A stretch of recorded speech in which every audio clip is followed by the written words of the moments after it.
Bienvenidos a todos y a todas. Mi nombre es Susana Sakoto. Yo dirijo la Oficina de Investigaciones de Crímenes de Guerra en la Facultad de Derecho de American University.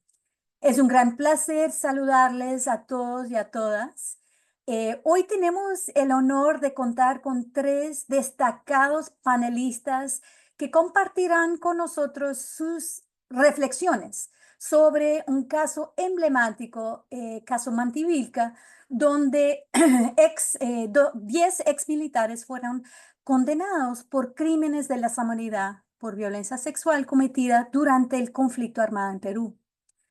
Hoy llevaremos a cabo este conversatorio, empezando por preguntar a cada uno de nuestros panelistas una serie de preguntas y luego abriendo la sesión al público para sus preguntas, para que puedan ustedes conversar con los panelistas. Antes de empezar con la conversación, yo quisiera agradecer a los organizadores del evento, que son American University y RELEC, que es la Red Latinoamericana de Litigio Estratégico en Género, y los patrocinadores de nuestra serie, conversatorios sobre casos emblemáticos, que son ONU Mujeres y la Unión Europea. Y además, antes de empezar, quisiera ofrecer un breve resumen y comentario sobre el caso de Mantivilca. En junio de 2024, en una decisión histórica, como dije, un tribunal condenó a 10 exoficiales militares por crímenes de lesa humanidad relacionados con la violencia sexual sistemática cometida durante el conflicto armado interno de Perú y dictó penas de prisión de 6 a 12 años para los ex soldados. La violencia sexual se cometió quizás en el apogeo de la lucha del gobierno contra el grupo rebelde maoísta Sendero Luminoso, que actuaba en regiones rurales de Perú, donde las comunidades indígenas a menudo se veían atrapadas en la violencia. Este caso tiene que ver con dos bases militares establecidas como comunidades vecinas en la provincia rural de Huancavelica, en la sierra entre 1984 y 1995. Y muchas mujeres fueron violadas por soldados, no solo en las bases, pero también en casas, en sus casas e incluso en espacios públicos. El caso fue presentado después de años de demoras y una extensa documentación por parte de la Comisión de la Verdad y la Reconciliación de Perú y organizaciones de sociedad civil. Y la documentación muestra que la violencia sexual fue perpetrada por exsoldados cuyas acciones fueron toleradas y a menudo alentadas por los superiores en la jerarquía militar.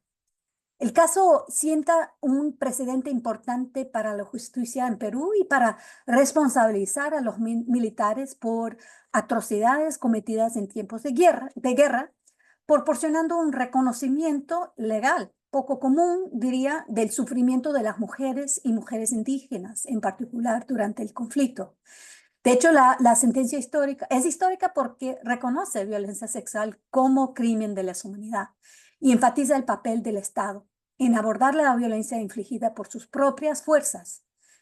Pero también creo que es un precedente importante para otros tribunales, para la región y otras regiones.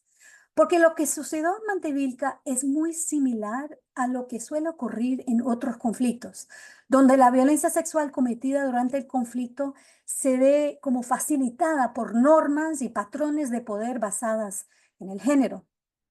Y esperamos que este caso histórico sirva de ejemplo y que nuestra conversación de hoy ayude a difundir un poco los desafíos y los éxitos en el camino hacia la justicia de las víctimas de violencia sexual en el conflicto peruano y los desafíos que desafortunadamente continúan, en particular dados los cambios recientes en la situación política del país. En fin, con esa pequeña introducción, vamos a dar la palabra y empezar nuestra conversación con nuestro primero panelista, Carlos Rivera Paz. Carlos Rivera es director general del Instituto de Defensa Legal en Perú Es abogado penalista con amplia y reconocida experiencia en la defensa de casos graves de graves violaciones a los derechos humanos y, claro, crímenes de lesa humanidad, así como en el litigio de casos complejos. Durante más de 2 décadas ha desarrollado una importante intervención ante las instancias del Sistema Interamericano de Derechos Humanos en casos que han marcado precedentes judiciales en el Perú. En la actualidad se desempeña como dije, el director general del Instituto de Defensa Legal, labor que comparte con la docencia universitaria, el dictado de conferencia, publicación de ensayos y artículos en materia legal, penal y de derechos humanos. Bienvenido, Carlos. Para empezar la conversación, quería preguntarte 2 preguntas. Para empezar, te quería preguntar qué criterios se consideraron para calificar las conductas de naturaleza sexual como crímenes de lesa humanidad y cuáles fueran las implicaciones legales de esta calificación. Bienvenido, Carlos.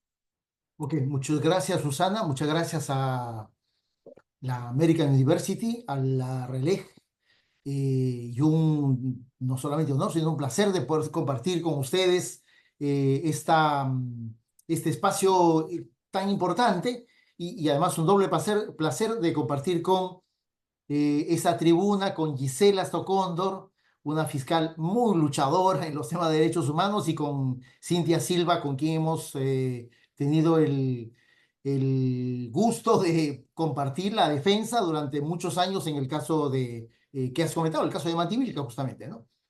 No es mucho el tiempo que nos han dado, así que yo en realidad te felicito, Susana, porque has hecho un resumen magnífico de un caso tremendamente complejo, ¿no? Como tú dijiste, el caso fue, digamos, identificado, develado, 20 años después que habían comenzado a ocurrir, y después de otros 20 años se ha emitido una sentencia. No, no es poca cosa en realidad, ¿no es cierto? No es poca cosa. Pero dicho esto, entro de lleno a la pregunta o a la respuesta que me corresponde, ¿no? ¿Qué elementos el Tribunal de la Corte Penal Nacional termina utilizando para calificar los crímenes de Mantivilca como crímenes de lesa humanidad? Debemos partir haciendo un señalamiento que creo que vale la pena hacerlo. De hecho, este no es el primer caso en el que los tribunales penales nacionales utilizan esta calificación de crímenes de lesa humanidad sobre delitos comunes. De hecho, me parece que hasta una sentencia emitida el día de ayer, en el Perú se han emitido por lo menos unas 109 sentencias en casos de grave violaciones a los derechos humanos. De esas 109 sentencias, aproximadamente unas 65 sentencias son sentencias condenatorias, ¿ok? El resto, obviamente, son sentencias absolutorias. Dentro de las sentencias condenatorias hay por lo menos unas 30 sentencias que declaran expresamente que los crímenes que han juzgado son crímenes contra la humanidad, ¿ok?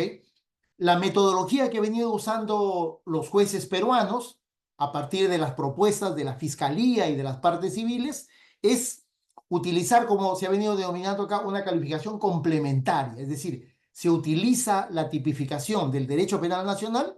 En el caso Mantivilca, de hecho, es el delito de violación sexual, de acuerdo al Código Penal peruano de 1924 y al Código Penal peruano de 1991. Y complementariamente, lo declara el tribunal de esa manera, complementariamente dice, estos delitos que la ley penal común califica como violación sexual, vamos a calificarlos complementariamente como crímenes de lesa humanidad de acuerdo al derecho internacional. Dicho esto, el tribunal va utilizando, a ver, un primer elemento que creo que ha sido parte central del debate en este caso, que es el contexto. Y de hecho el tribunal lo identifica como el elemento contextual de los hechos que se ha permitido juzgar, ¿no? De hecho, en el punto, en el parágrafo 7.9, dice, en el presente caso, las víctimas eran menores de 18 años, coligiéndose que su falta de resistencia a la acción proferida por los acusados y las circunstancias asociadas al conflicto armado interno en el Perú. Ahí hay un dato en realidad súper importante de identificar un fenómeno histórico que permite contextualizar el conjunto de los acontecimientos, ¿no? Y luego, más adelante, en el 7.14 de la sentencia, ¿no? Se dice que conforme a la descripción del contexto histórico-político dentro del cual se han producido dichas violaciones. Hay una utilización constante del dato del contexto, que ha sido probablemente uno de los asuntos más discutidos, pero a la vez más acreditados con un conjunto de prueba que se discutió y se valoró el momento del juicio y de la propia emisión de la sentencia. Hay un segundo punto que el tribunal se permite hacer, se permite identificar, y creo que es una suerte de novedad dentro de las calificaciones de crímenes de lesa humanidad, porque claro, acá hay un dato que es la forma y sobre todo el tiempo en el que se cometen los crímenes, ¿no? Por lo general hay crímenes que han ocurrido en una mañana, en una tarde, en unos pocos días. En el caso de Manti Vilca hay una característica importante. Los hechos que denuncia la Fiscalía son hechos que se van produciendo desde 1984 hasta el año 1993. Es probablemente de los crímenes que se ha juzgado en el Perú el más largo tiempo de producción de los eventos delictivos. Y eso lleva al tribunal a hacer una reflexión sobre la vinculación del acto criminal individual y el contexto político, ¿no es cierto? Y por eso el tribunal dice en el 7.5, dice, ¿no? Los crímenes de lesa humanidad, en los crímenes de lesa humanidad, la imputación del contexto colectivo ya señalado se realiza al hecho total y no solo al comportamiento individual, en cuya virtud es de adoptar una perspectiva objetivo-normativa. El hecho principal consiste en un hecho total, definitivo. Normativamente, ahí incorporo una denominación y dice contexto supraindividual de actuación. Al tribunal le interesa mucho identificar cada uno de esos acontecimientos, del 84 al 93, es en realidad una década completa, pero dice, oye, yo voy a identificar que esos acontecimientos, ¿no es cierto?, están estrechamente vinculados a un contexto, para no permitir lo que suponía y había escuchado como acto, como defensa de los acusados, de pretender identificar que cada acontecimiento era un acto estrictamente individual y que no tenía una conexión con un acontecimiento. Y claro, para la defensa, el hecho de que sean acontecimientos que habían ocurrido un año, luego el año siguiente, de alguna manera la defensa interpretó que eso le podría permitir desarrollar una línea de argumentación de que no había conexión uno con otro. El tribunal responde esa línea de argumentación y dice, no, yo identifico que cada acontecimiento está vinculado al contexto, dice, pero además ocurrió porque los autores de los crímenes sabían perfectamente qué cosa era lo que estaba ocurriendo, sabían lo que harían, dice, sabían lo que ocurría y sabían lo que hacían. Ese dato me parece que es importante. Hay otro elemento que también la sentencia va identificando, que puede ser considerado algo así como la identificación de qué cosa es el ataque global, ¿no es cierto?, a un acontecimiento que comprende a muchas víctimas y por eso se condena también a otras tantas personas, ¿no? En la página 47 de la sentencia dice lo siguiente, ¿no? Dice, lo que no resulta legítimo en un Estado democrático de derecho es que se empleen estrategias de violencia sexual como instrumentos de amedrentamiento, control y disuasión. Ni resulta legítimo ni tolerable que se empleen medios inhumanos y violatorios de la dignidad humana de las mujeres. En este caso, las demanda para justificar una lucha antisubversiva que, como repetimos, merece todo el reproche social y penal a que hubiera lugar. Al tribunal le va interesando identificar cómo ellos pueden considerar de que hay un ataque global, hay un hecho global, ¿no es cierto?, de actos inhumanos, como diría el estatuto del Tribunal de Nuremberg en el artículo 6. Y luego va entrando ya los elementos más, llamémoslo, típicos del crimen de lesa humanidad. Comienza señalando, porque luego argumenta de por qué considera que son crímenes sistemáticos, pero comienza señalando de que encuentra, dice el tribunal, que identificando, entendiendo que hay una identificación de un hecho que puede ser considerado como generalizado, sistemático, inclusive en esta parte, el tribunal avanza y da un paso hacia adelante de lo que fue en su momento las calificaciones que el informe final de la Comisión de la Verdad estableció. La CBR dijo, estamos ante un evento generalizado, porque claro, se encuentra con muchos hechos durante mucho tiempo. El tribunal avanza y dice, no, acá yo me encuentro con un hecho sistemático. Es obvio que el tribunal ha tenido la posibilidad de valorar cada acontecimiento, de encontrar un nivel de conexión, ¿no es cierto?, en las autorías y en las responsabilidades, ¿no? Pero dice, oye, yo voy a identificar que hay un elemento que es el elemento de carácter más político, ¿no? Y dice, yo encuentro que hay un elemento de conexión, dice, un factor de conexión, dice, en ambos casos, está hablando de por qué son sistemáticos y generalizados, dice, en ambos casos el factor de conexión y decisión es que respondan a una política de actuación, ¿no? Entendiendo el vocablo política, dice el tribunal, desde una perspectiva amplia, por lo que han de considerarse suficientes. Claro, acá el tribunal entra a una discusión que fue parte en el juicio. Oye, este tipo de política se dicta a través de un documento, ¿no? Ese tipo de argumentación, el tribunal le responde y dice, ha de considerarse ese vocablo política de manera suficiente la inacción, la tolerancia y la aquiescencia frente a la comisión de tales hechos delictivos. Y el tribunal, por lo tanto, va respondiendo, creo yo, en una línea de desarrollo de esta calificación, básicamente la línea de argumentación que fue utilizada en el juicio. Voy cerrando porque creo que ya me queda poco tiempo. ¿Por qué el tribunal considera que estamos ante un hecho sistemático, un crimen sistemático? El tribunal reflexiona en el 7.13 y dice, una intervención marcadamente arbitraria y de grave violación de derechos humanos no puede ser calificada como un acto aislado, ¿no? O efectuado por personas desequilibradas, sino como la materialización de una línea de conducta que consistió en intervenir con acciones desproporcionadas a los pobladores de Manta y Vilca. Dice, la violencia sexual contra las víctimas fue generalizada y sistemática. Ya, esas son un poco las líneas, yo diría, más relevantes de las varias páginas en las que el tribunal se permite desarrollar esta línea de argumentación de por qué, por lo tanto, califica estos hechos como crimen de lesa humanidad. Tiene un Claro. valor adicional esta sentencia, porque en realidad desde mi punto de vista, creo que eso también lo compartimos con la propia Fiscalía y Cintia, significaba también una respuesta al debate que existía en ese momento en el Congreso de la República de la ley que luego salió en agosto declarando que no hay crímenes de lesa humanidad en el Perú antes del año 2003. Ok, gracias. Dejamos un desafío bien grande aquí. Bueno, muchas gracias, Carlos. Súper interesante el análisis del tribunal. En particular, dos cosas quiero resaltar. Una es el punto que hiciste que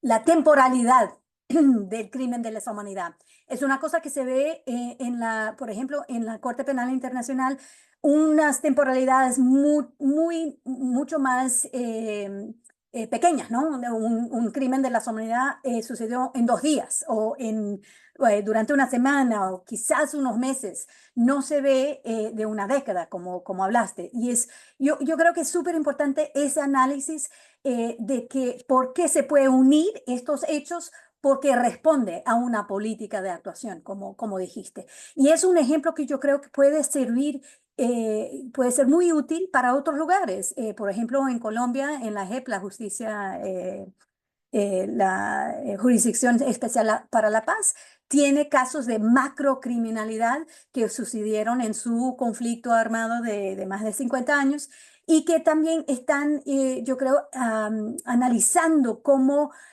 juntar hechos quizás en temporalidades mayores de años y no de días o semanas. Entonces, este puede servir como un ejemplo muy importante para eso también. Y además, entiendo y es súper interesante que analizaron la violencia sexual como sistemática y generalizada, aunque sabemos que también si tenemos pocos ejemplos, que a veces es el caso, ¿no? Por falta de documentación o falta de víctimas que tienen la voluntad de denunciar. Es también posible hacer un caso de crímenes de la humanidad con pocos ejemplos de violencia sexual desde que exista ese nexo, esa conexión. entre la violencia sexual y un ataque contra la población civil, como sabemos. Entonces, es súper interesante ver esos dos temas. En el poco tiempo que tenemos, te quería preguntar otra pregunta, y es que sabemos que la violencia sexual queda muchas veces en la sombra en procesos judiciales. Entonces, un poco sobre cómo se abordó esta problemática en el contexto del caso Mantevilca.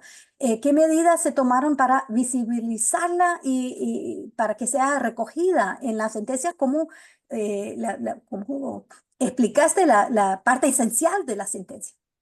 Mira, yo creo que este caso tiene una ventaja sobre el resto de casos, ¿no es cierto? Que desde el inicio la única imputación es violación sexual, ¿no? Y digo, es una ventaja a pesar de que en realidad el caso Mantivilca, cuando es, digamos, investigado, develado, informado por la CBR, claro, es un caso que se va construyendo a partir del testimonio de familiares de víctimas de otros crímenes, homicidios, desapariciones, ¿no es cierto? Ahí se va un poco construyendo, este, y claro, pero me parece que hay una decisión muy importante, yo diría histórica de la CBR, de decir, oye, acá yo identifico un patrón de violaciones sexuales, solo de violaciones sexuales.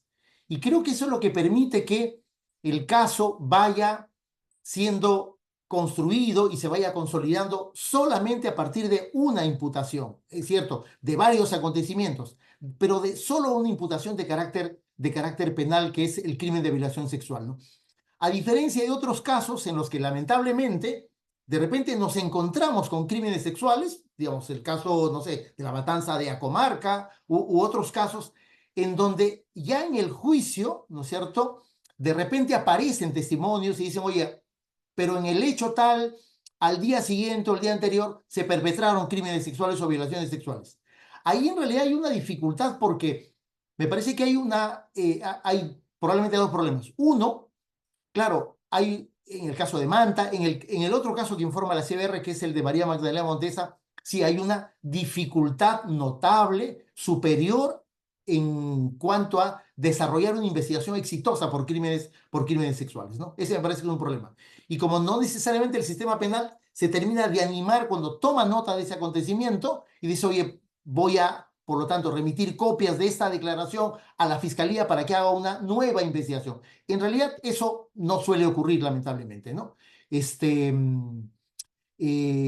Por lo tanto, el caso de Manta y el caso de María Magdalena Montesa sí tuvieron una ventaja que se supo aprovechar, que se supo desarrollar, más aún si es que en el caso de Mantivilca, es cierto también el proceso de calificación de crímenes de lesa humanidad en el Perú ha sido, digamos, progresiva, yo lo califico de esa manera, y claro, pero son casos que en la mayoría de oportunidades la calificación inclusive se incorpora en el momento de la sentencia, ¿no es cierto? Pero en el caso de Mantivilca, es un caso que se abre una investigación que comienza el año 2004, se denuncia al Poder Judicial en 2009, pero es el primer caso en el cual desde el inicio, desde la denuncia, la primera resolución judicial que abre el proceso, la acusación, en todas las instancias ya viene una calificación de crimen de lesa humanidad.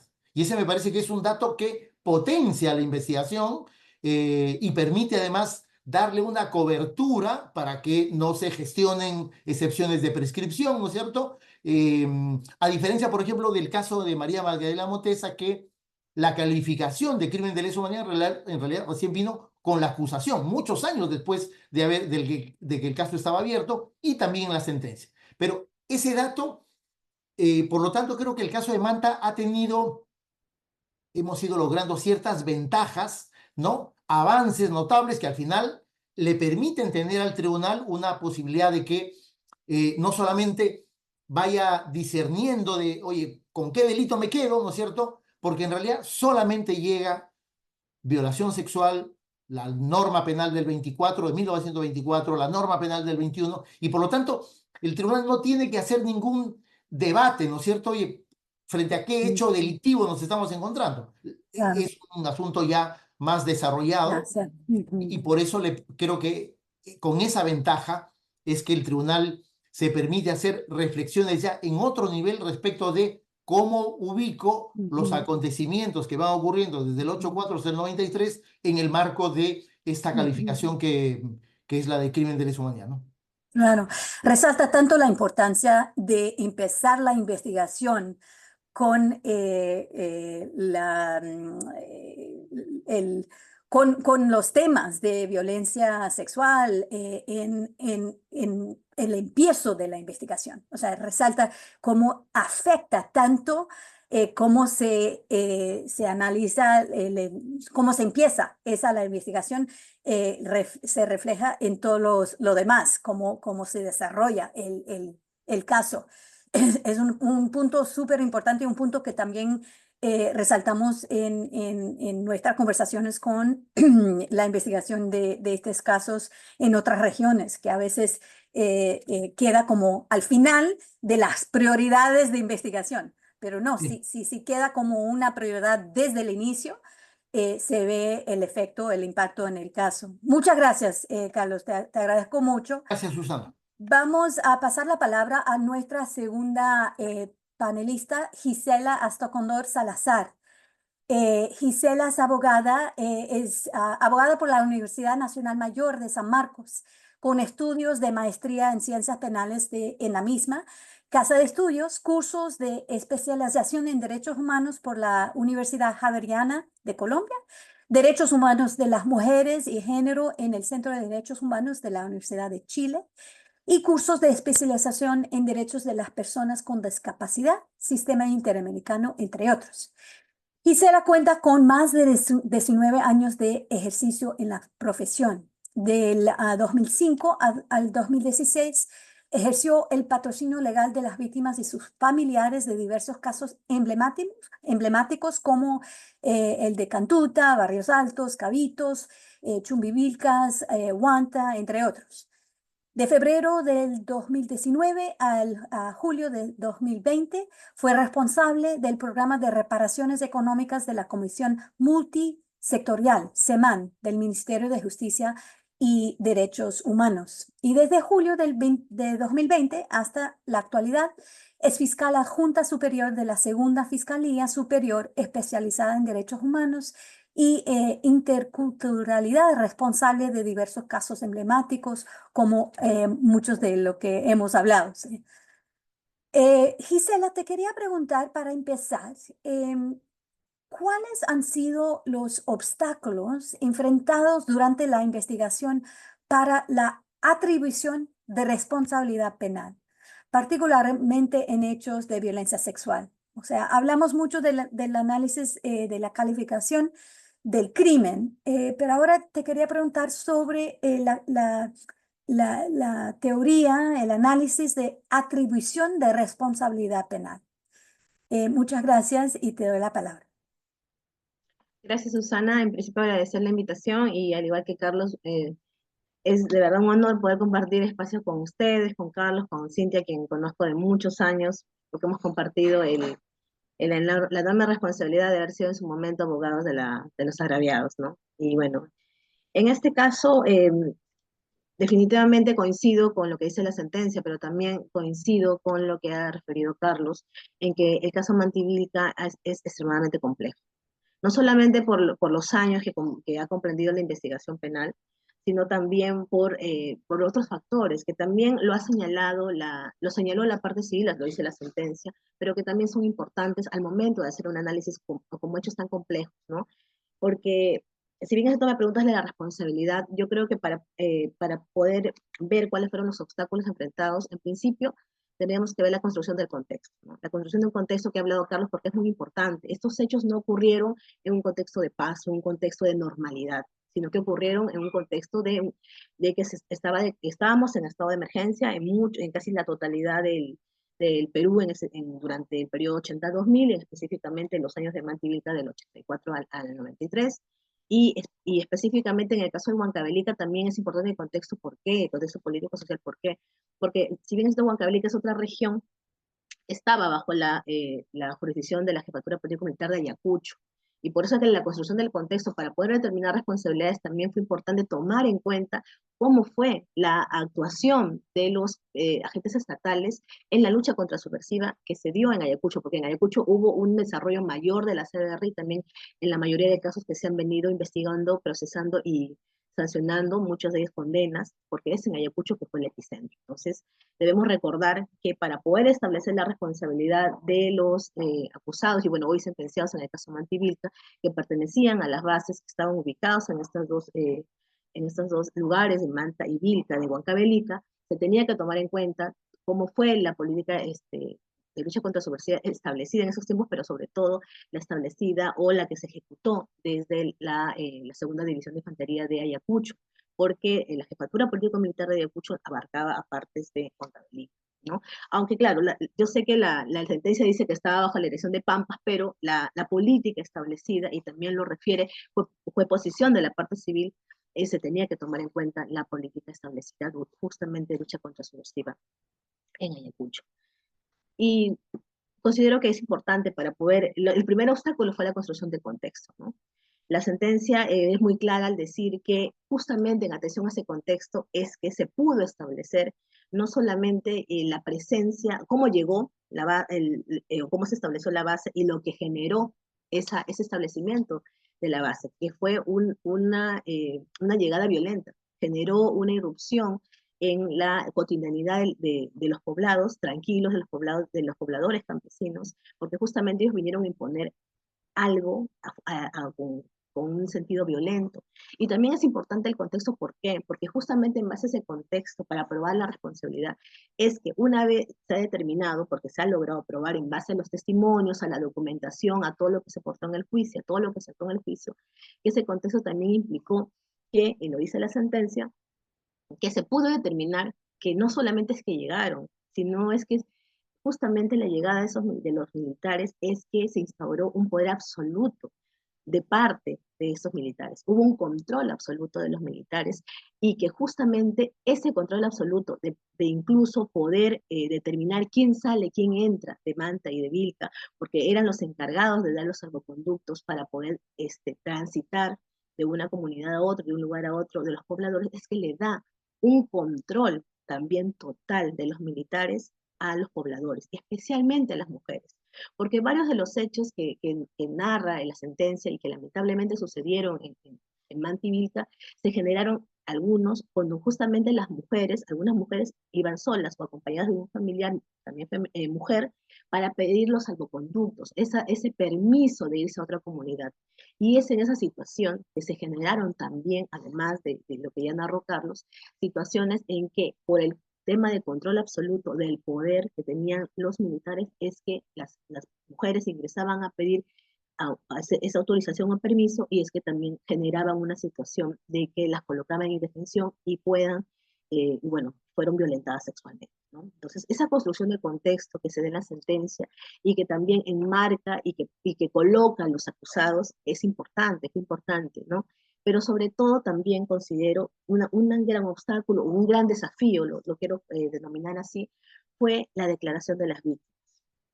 ¿Y por qué? Porque nosotros sabemos, quienes hemos trabajado, ya sea como abogados de la parte civil, ya sea como fiscales, que para que una víctima de violación sexual declare es un proceso y una generación de confianza y sobre todo de esa confianza de que las vas a creer. En el caso de Manti Vilca, y las características de las áreas son muy necesarias de resaltar. Eran quechohablantes, eran pobres, eran menores de edad en muchas de ellas, pero sobre todo el rango que colocan los hechos es desde 16 años a máximo 25, o sea, son personas muy jóvenes, y son campesinas, entonces esa situación genera también un desafío para los fiscales, para el personal en general de Administración de Justicia, poder generar esa confianza para que te cuenten qué es lo que pasó.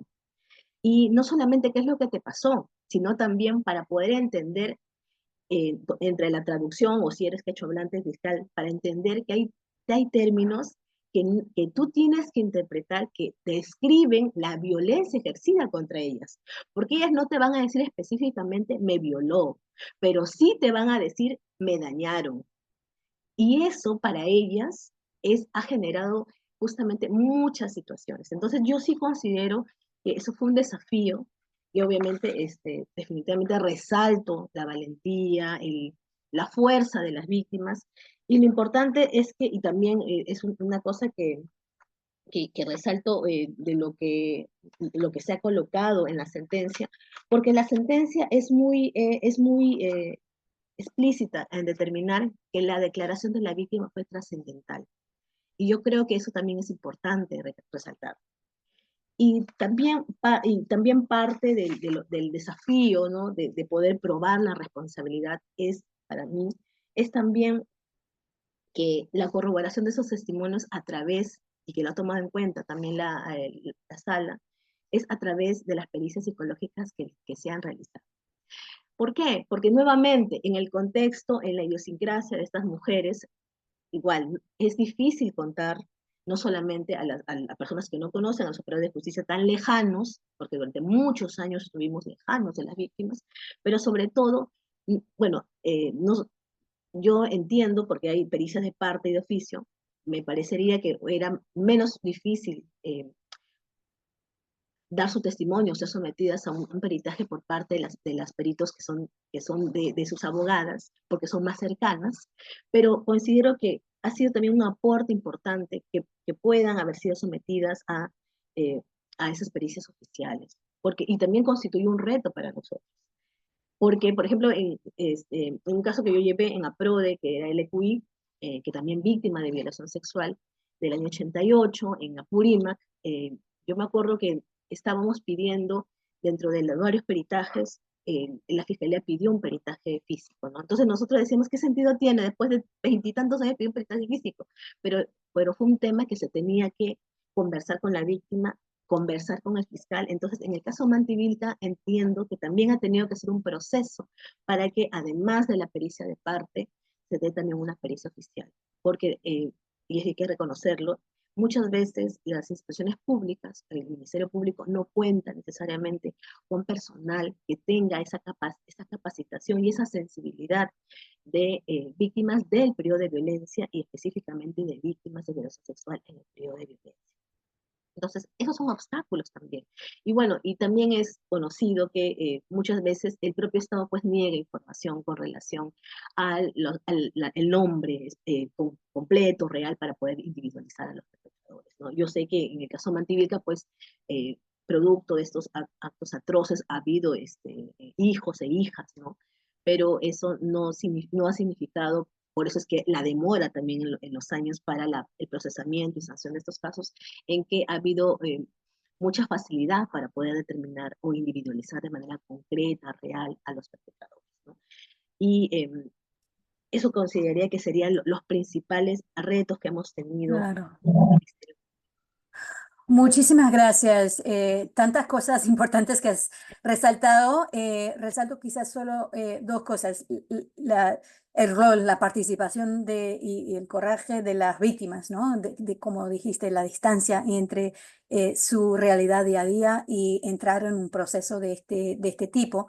Y también la importancia de pericias, o sea, tanto de parte como oficiales, pero que en muchos de estos casos, me estoy acordando del caso de Guatemala de Sepuzarco, el uso de pericias ha sido indispensable, imprescindible, ¿no? Porque para toda parte del proceso, para entender cómo las piezas distintas de pruebas se pueden comprender, las palabras que dijiste que usan para describir el daño, o sea, hay que haber una traducción, ¿no? de todo eso.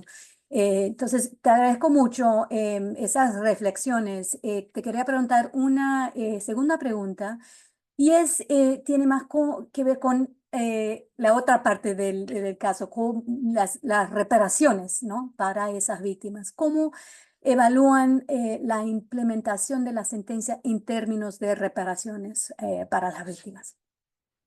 El tema de reparaciones en general es compleja, Carlos lo sabe, nosotros, o sea, como Fiscalía lo sabemos. Ahora es cierto, coincido con Carlos cuando dice que todo ha sido progresivo, tanto la calificación por lesa humanidad, pero también el tema de las reparaciones, ¿no? Yo saludo que la sentencia de Mantivilca haga referencia, como tiene que ser, el tema del pago solidario con el tercero civilmente responsable para el monto de la indemnización que se le ha colocado de manera adecuada, ¿no? A los sentenciados para poder resarcir el daño a las agraviadas. Pero sí considero que lamentablemente hay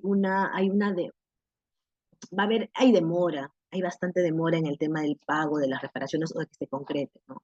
Yo sí, de manera crítica, porque entiendo que también ha sido una omisión del parte del Ministerio Público en su momento, yo sí considero que se debieron haber colocado como parte del paquete de reparaciones lo que dicen los principios y directrices básicos con relación a reparaciones de víctimas de violaciones de derechos humanos de Naciones Unidas del año 2005, ¿no? Porque yo considero que un hecho tan grave, tan complejo como el caso Mantivilca, hubiera sido adecuado que desde el Ministerio Público se pida el tema como medida de reparación, el tema de rehabilitación. Porque en efecto, las mujeres, me parece correcto, necesario, justo de que se les resarce económicamente. Pero considero que se hubiera pedido también desde el Ministerio Público, porque es una obligación estatal también, de que se pida como dentro de medida de reparación el tema de la medida de rehabilitación, porque muchas de las mujeres en los testimonios que han dado en un juicio, en los peritajes psicológicos refieren que tienen un daño, tienen un daño muy profundo, tienen estrés postraumático varias de ellas, tienen depresión y incluso hay algunas que todavía les cuesta mantener un vínculo con el hijo, la hija, producto de la violación, que es natural, porque no han tenido el soporte emocional para poder procesar este hecho tan atroz que era los derechos de las mujeres.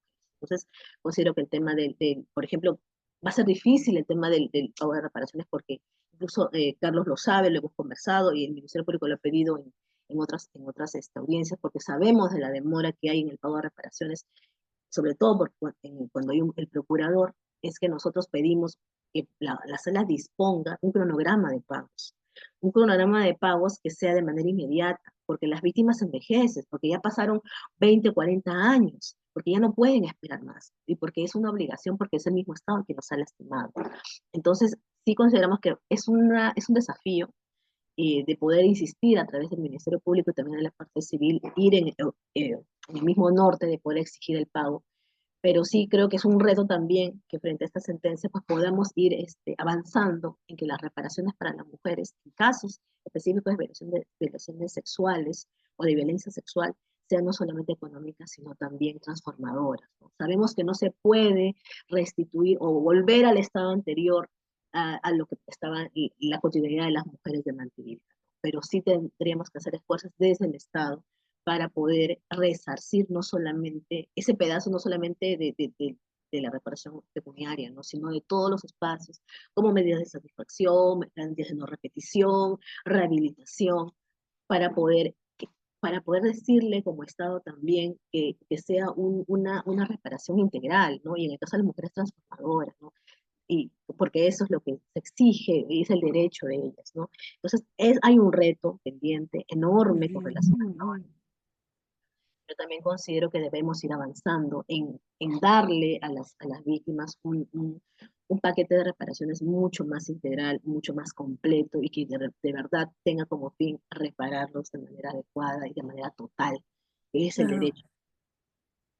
Claro, y cuando uno considera que, como explicaste con el contexto, cuando hablabas del contexto, que es el abuso de normas y de poder basado en género, esas reparaciones transformadoras requieran un reconocimiento de la desigualdad estructural, ¿no? De lo que pasó, Como de esas relaciones asimétricas de poder y que se afianzan cuando tienen el control absoluto y son operadores o agentes estatales. Porque estatales, sí, eso además, es con claro, autoridad. claro. Y sobre todo, y olvidé decirlo, y ahora que me has hecho recordar, en el caso de las víctimas que son menores de edad, hay una obligación reforzada, porque son menores de edad. O sea, si aplicamos un enfoque interseccional, eran mujeres y eran menores de edad. Y Entonces, o indígenas, sea, mucho. hay una gama de enfoques que afianzan la necesidad no solamente de sancionar como se han hecho los hechos en agravio de la víctima, también en que la reparación sea acorde al daño causado. Claro. Y como dijiste, es un proceso progresivo, no solo en Perú, pero en otros Sí, pero hay, lugares. por lo menos desde el Ministerio Público estamos tratando de ir también en ese progreso, ¿no? Porque reconocemos también que luego de tantos años la reparación tiene que abarcar también Claro, justamente todo lo que han perdido ellas o cómo han afianzado esas dolencias justamente por el justo. plazo de la justicia, ¿no? Claro, claro.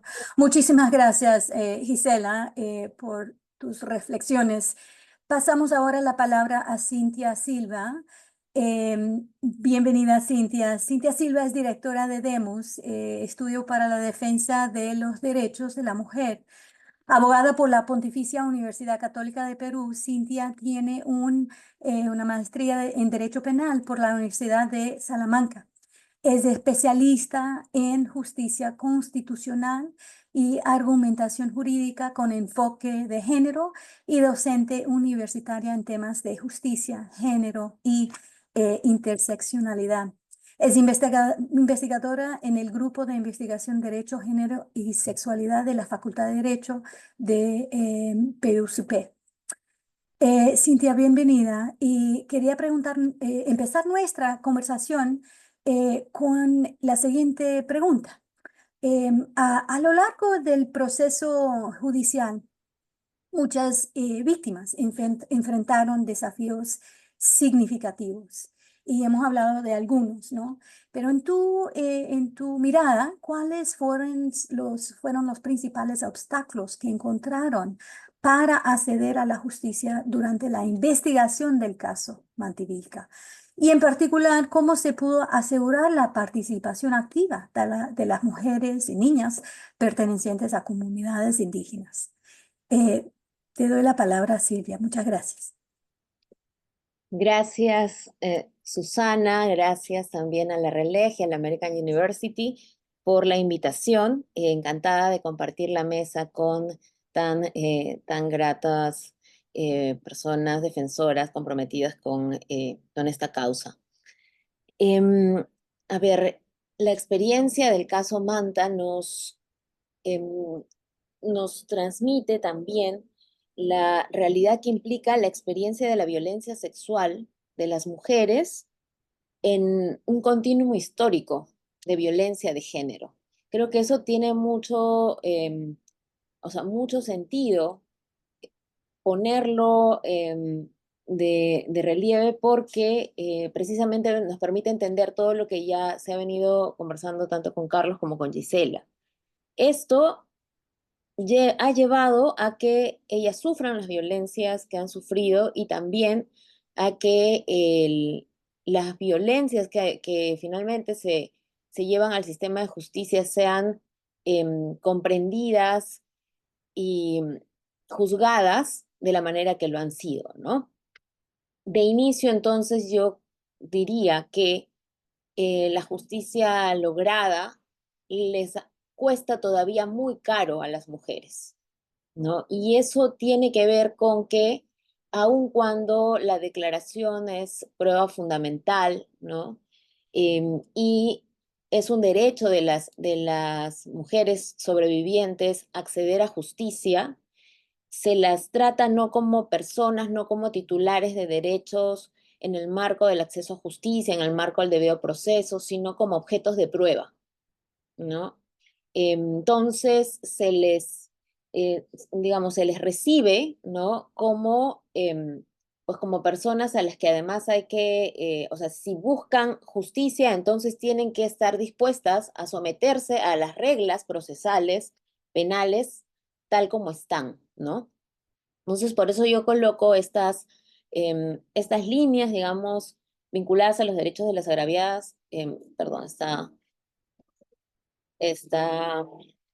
repetido, vinculados a los derechos de las agraviadas, que es lo que hemos venido defendiendo junto con esa condena, con esas reparaciones integrales, hemos venido exigiendo a lo largo de todo el proceso, audiencia tras audiencia, el respeto de los derechos a la dignidad y con eso al trato digno, a la no revictimización de estas mujeres, ¿no? desde que eran llamadas presuntas víctimas, y claro, para el entendido del derecho procesal penal esto es totalmente común, comprensible, todo el mundo tiene que aceptarlo. Para ellas era una ofensa, ¿no? Porque ellas precisamente acudían a las declaraciones para que se escuche su verdad. Y si bien la sentencia resulta un acto que ya empieza a reparar ese daño profundo que se les ha causado desde la violación hasta todo el tránsito hacia la justicia que ellas han recorrido, ¿no? Empieza a reparar en realidad. También se esperaba que el momento de las declaraciones sea un momento en el que ellas pudieran ser recibidas, ¿no? Con respeto, con cuidado, ¿no? El tema de el cuidado de las víctimas con el fin de que no se repita o no se agrave ese impacto psicológico que ellas llevaban. Si no, si no son todas, la gran mayoría, creo que solo en un caso no se em, concluyó en la pericia psicológica que presentaban estrés postraumático, ¿no? Y, y entonces ellas revivían estos hechos en la vida diaria, ¿no? Pero sobre todo les ha pasado en el momento de las declaraciones. Y por eso fue muy importante que exigiéramos condiciones. De hecho, nosotras presentamos un escrito, la audiencia, audiencias anteriores a la concurrencia de las víctimas a declarar, ¿no? Y estas condiciones iban desde que ellas tenían que ser acompañadas por una psicóloga, evidentemente una persona intérprete, traductora, ¿no? Que si ellas lo requirieran, pues pudiera actuar también para poder entender, ¿no? Pero esto también tiene que ver con que esta persona intérprete tenía que ser em, una del idioma en la variante que ellas hablaban. Y eso fue, digamos, em, un, un tema de discusión también con la sala que en realidad decía, bueno, es que acá esta persona habla quechua y eso es lo que tenemos, ¿no? Cuando el quechua en el Perú tiene variantes en el Cusco, en Huancayo, en Huancavelica, y entonces lo que se quería era que se pudiera entender lo más fielmente posible lo que ellas querían transmitir, ¿no? Y luego también el tema del consentimiento informado, el respeto de su voluntad, ¿no? Que ellas decidieran qué cosa es lo que querían. En un momento hubo muchos visos de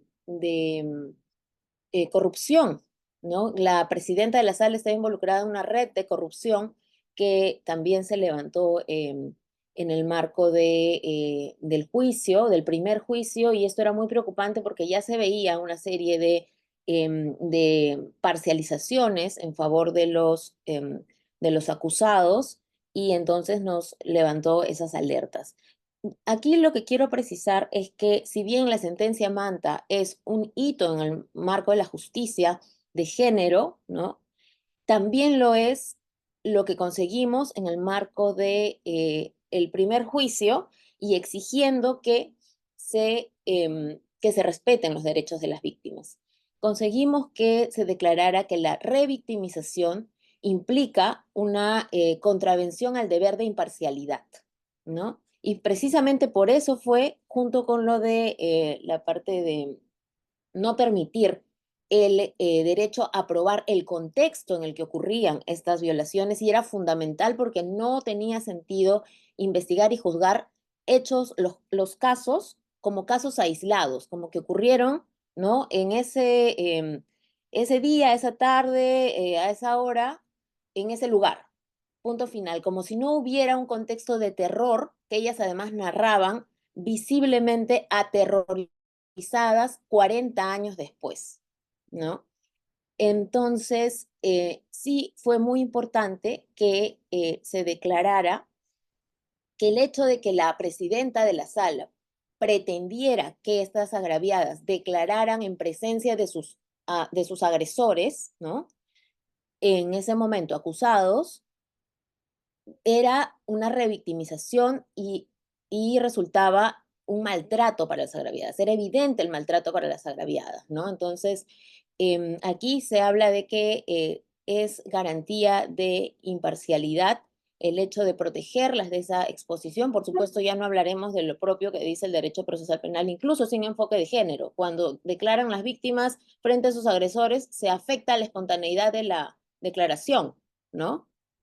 Y además se afecta los derechos de las víctimas y esto implica una falta de objetividad y descuido, el deber que ostentan de evitar que se revictimice a las mujeres. Entonces creo que esta resolución también es fundamental, es un hito porque le corrige la plana a los órganos de justicia en cuanto a cómo se debe tratar a las víctimas y que están incumpliendo su deber de imparcialidad si las revictimizan. Esto es el recurso de nulidad 2395 del 2017. Lo otro que creo que en este marco también se tiene que decir es que a las víctimas se les impuso la privacidad del juicio y ellas solicitaron reiteradamente a través de nosotros su defensa que el juicio sea público, ¿no? El juicio, entonces, ellas buscaban que sea público con el fin de que haya un acompañamiento vigilante de la corrección de la justicia en un contexto político en que la justicia más bien era corrupta y discriminatoria. Eso es lo que teníamos. Acabamos de escuchar además un audio de un Supremo diciendo que si quería a un abogado, ¿no? Si quería que absuelva o que le baje la pena a un violador de una niña de 10 años. Entonces, ¿qué? La desfloró, entonces, ¿qué? Le bajo la pena, lo absuelvo. Así negociaba un juez supremo y el audio salió expuesto. En ese contexto, entonces, hablamos de que necesitábamos que toda la opinión pública estuviera enterada del caso y de las incidencias de las audiencias. Aquí, por supuesto, también, y para nosotras es sumamente coherente, pedir que todas las audiencias sean públicas, salvo las declaraciones, salvo las audiencias en las que se dan las declaraciones. Y esto fue, digamos, contradicho por la defensa de los acusados y aceptado por el tribunal en el sentido de que era una incoherencia. ¿Cómo vas a pedir todo público y la declaración privada? Total, ¿quieres público o privado? ¿No? Entonces, esto también muestra la profunda ignorancia en cuanto a los estándares de derechos de las víctimas, porque la prueba es fundamental, pero tiene que ser cuidada y tiene estándares que cumplir. La declaración de las víctimas como prueba fundamental debe ser privada. Es una condición de la declaración. Entonces, no era incoherente pedir todo público y la declaración privada. Esto se peleó hasta la última audiencia, que fue la de lectura de sentencia, y nos permitieron la última audiencia de lectura de sentencia pública, pero luchamos todo el juicio por esto, ¿no? Y creemos que no se le debe condicionar a las víctimas a las reglas del procedimiento que establece el Código Procesal Penal, menos aún si lo que solicitan las víctimas no afecta los derechos de los acusados, porque por supuesto que vamos a defender siempre el debido proceso. La exposición o la publicidad de las audiencias fue respondida también desde el punto en que se afectaba la presunción de inocencia de los acusados. Y esto no es cierto porque todos los juicios penales son públicos, ¿no? Y más bien los delitos sexuales son privados en atención a la protección de los derechos de las víctimas, a que no se exponga un hecho que les ha generado traumas, sufrimientos profundos, ¿no? Y que las expone en su intimidad. Ellas decidían que esto sea expuesto, entonces por eso es que tenía sentido solicitarlo. Y finalmente, solamente también esa resolución, ese recurso de nulidad expone cómo es que se vulnera el deber de imparcialidad si no se permite esa prueba del contexto de la violencia en que ha ocurrido. Ahí me quedo. Súper, muchísimas gracias, Cintia. Yo creo que todo lo que hablaste ahora del derecho de declaración sin revictimización es una lección súper importante. Además de las otras reflexiones, es una cosa que se argumentó en varios otros también casos. Donde, por ejemplo, las víctimas declararon en anticipo de prueba, ¿no? En una parte antes del juicio, y se argumentó que no deberían ser obligadas a declarar otra vez en el juicio por esta preocupación de revictimización. Entonces, otra vez, completamente importante tener en cuenta esa distinción entre una audiencia pública y con protección adecuada para las víctimas. En una segunda pregunta, te quería preguntar, que en los años transcurridos entre los hechos y un juicio normalmente afectan las investigaciones, ¿no? ¿Cómo crees que ha impactado el tiempo transcurrido desde la comisión de los hechos, en este caso hace décadas, y qué estrategias se adoptaron desde la sociedad civil para lidiar con con esos retos? Sí, acá tenemos una línea de tiempo. Nosotros tenemos una campaña del caso Manta que pues tiene publicada en redes una serie de materiales, como por ejemplo este, y podemos ver cómo hay una línea del tiempo de los 40 años que pasaron después de los hechos para que las víctimas puedan alcanzar justicia, ¿no? Desde el Ah, 94 hasta el 2004, en que la Comisión de la Verdad empieza a remover estos recuerdos dolorosos que seguían presentes. Y esto es importante decirlo. No es que la Comisión de la Verdad trajo algo que ya estaba en el olvido. No, son hechos traumáticos que generaron sufrimientos profundos y que estaban en heridas abiertas 20 años después. Y por eso fue sumamente necesario, ¿no? Que la Comisión de la Verdad llegue y escuche primero, ¿no? Ponga en conocimiento, luego de conocer el patrón sistemático y generalizado que se presentaba en el caso Manta, pone en conocimiento de la Fiscalía el, estos hechos delictivos, ¿no? En el 2004, pero en este momento el Ministerio Público no hace mucho. No, en realidad no es que haya activado proactivamente, con debida diligencia reforzada, la investigación a partir de la toma de conocimiento de esos hechos. En realidad, en el 2007 es que las instituciones, tanto IDL como DEMOS, presentamos las denuncias de parte, ¿no? Y documentamos el caso y empezamos a tener una relación, sí, muy cercana con el Ministerio Público para fortalecer sus capacidades en cuanto a la comprensión de que estábamos frente a delitos de lesa humanidad, ¿no? En el 2024, entonces, que pudimos, que pudimos escuchar la sentencia del caso Manta, esta no, o sea, 20 años después de la toma de conocimiento de la Fiscalía, en realidad no es que haya sido que hemos esperado de brazos cruzados y así resultó que 20 años después. Esos 20 años nos han costado incidencia a nivel jurídico, incidencia pública, desde campañas, movilizaciones sociales y activistas, ¿no? Ha sido pues un trabajo realmente de impulso del proceso que solamente puede darse el lujo, digamos, de este tipo de acompañamientos, un caso emblemático, ¿no? Y lo digo porque los otros miles de casos que no tienen ese acompañamiento, ¿no? Pues no van, o sea, ni 20 años van a ser suficientes. El plazo razonable, entonces, en un caso como este, con todo el impulso, con toda la atención pública, mediática que tiene, eh, se ha excedido, ¿no? Y se ha vulnerado. O sea, no hay un plazo razonable para nadie. Para nosotras como Demos es, además de impacto, que primero, que el día de la sentencia, ¿no? El 19 de junio, había pasado un mes del fallecimiento de una de las 9 víctimas, ¿no? Em, Creo que esto fue un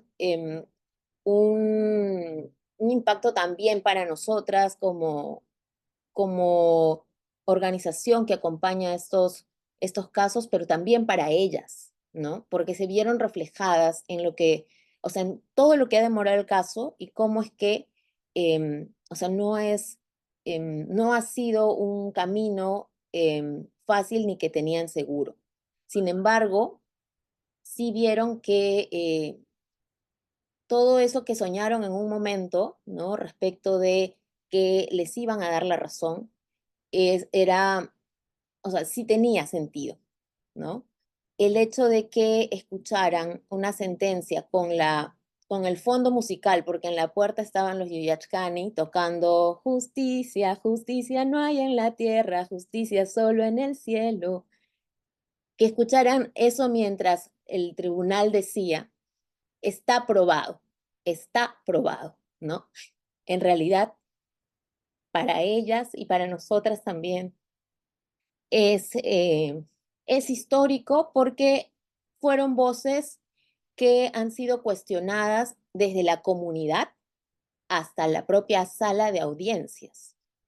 La estrategia, y ahí también para nosotras el llevar un caso emblemático es desafiar el derecho procesal penal que pretende que a las víctimas las van a someter a reglas que no han sido jamás pensadas en ellas, ¿no? Entonces, que se la sometiera a una estrategia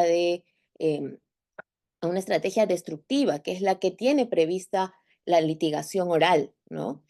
Porque había que desacreditarlas, porque había que desmoralizarlas para que no puedan responder bien. O sea, 40 años después, ellas fueron muy firmes, coherentes, persistentes, ¿no? Toda su declaración tenía mucho sentido y por eso, entonces, en el 2024 pudieron escuchar que está probada cada una de los testimonios em, que ellas compartieron, además, durante 2 juicios. Por supuesto, antes hubo más declaraciones y creo que, o sea, con eso cerraría que en este caso, por ejemplo, no hubo declaración única, aun cuando es su derecho. En este caso, las mujeres decidieron declarar cuantas veces se les exigiera, por supuesto que con em, mínimas garantías, ¿no? Respecto de sus derechos procesales. Ahí me quedaría.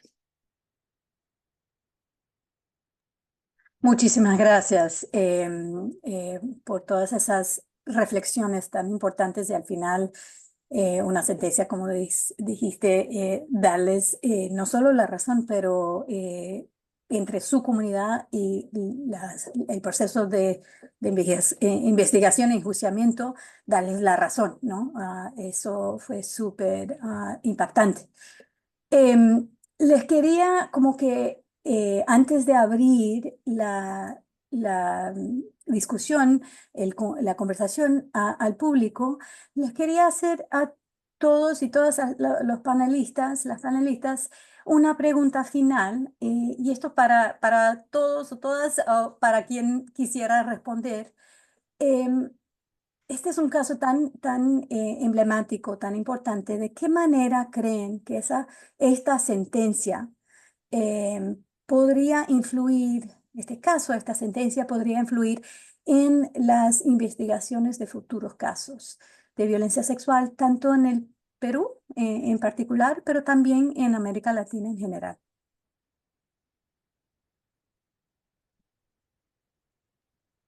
No sé si Cintia, si quieres empezar, como ya estás, todavía vemos tus diapositivas, pero no sé si quieres tú empezar o Gisela o Carlos. Si quieren, comienzo. Si ¿Por quieren, qué no? solamente. Muchas gracias. Dale. Ya. Mira, yo creo que el caso de Manta sí va a marcar un precedente. Me parece que no solo en el sentido de la valoración probatoria, que creo que es el aspecto probablemente más importante de la sentencia, en la calificación de los hechos o en la calificación complementaria como crimen de lesa humanidad, ¿no? Yo tengo la impresión que Manta tiene otro aporte que es la forma como se ha hecho una investigación. Ese me parece que es un tema central. ¿Por qué? Porque la experiencia nos dice que la principal dificultad que existe en crímenes sexuales es efectivamente cómo se hace una investigación. ¿No es cierto? Que era un poco lo que nos preguntábamos hace más de 20 años cuando arrancamos esta investigación o este caso con las compañeras de Demos. ¿Cómo se hace una investigación, no? Y claro, nos percatamos rápidamente que estas investigaciones por crímenes sexuales son doble o triplemente más complejas que cualquier otro crimen de violación a derechos humanos. El solo dato que los otros casos son denunciados inclusive públicamente por los familiares de las víctimas, marca una sustancial diferencia. Acá en realidad como que hay que encontrar a la víctima y como me parece comentó Gisela, hay que generar o reconstruir un proceso de confianza en la gente, en las instituciones. No es poca cosa que una señora de las alturas de la sierra peruana, quechohablante, mujer, parte de los olvidados de este mundo, de repente se vaya a una fiscalía a decir, oye, me violaron de esta y de otra manera. Eso no es fácil, ¿no? Eso no es fácil. Por lo tanto, creo que el aporte de Manta es múltiple, pero a todo lo que hemos comentado yo diría es la forma como se puede identificar en el curso de 20 años de proceso judicial el desarrollo de una suerte de metodología de investigación, ¿no? Metodología de investigación. Ese creo que es, sí, no, de eso vamos a aprender, ¿no? De eso hay que repetirlo en otro caso. Ciertamente no son muchos, ¿no? Ciertamente no son muchos los casos de crímenes sexuales que se están investigando. Otros han llegado a una etapa de decisión judicial y han declarado inclusive prescripciones, han dicho que no está acreditado, porque creo que son casos que se enfrentaron al reto probatorio y probablemente no superaron el alto estándar de prueba que se tiene que desarrollar y materializar en el curso de un proceso judicial. Me quedo con eso de mi parte. Muchas gracias, Carlos. Te agradezco mucho. Gisela o Cintia, les doy la palabra en esta última pregunta. Y gracias, Susana. Yo creo que coincido que la sentencia del caso Mantivilca es especialmente importante, que marca ya desde que se dio un precedente, ¿no? No solamente porque evidencia, y yo no me voy a cansar de decirlo, no solamente porque evidencia, como lo dijo Cintia, la vulneración de ese plazo por parte del Estado, pero sobre todo que a pesar de tantísimos años, la lucha por justicia y verdad de las víctimas finalmente ha dado un resultado favorable y que corresponde al derecho de las víctimas.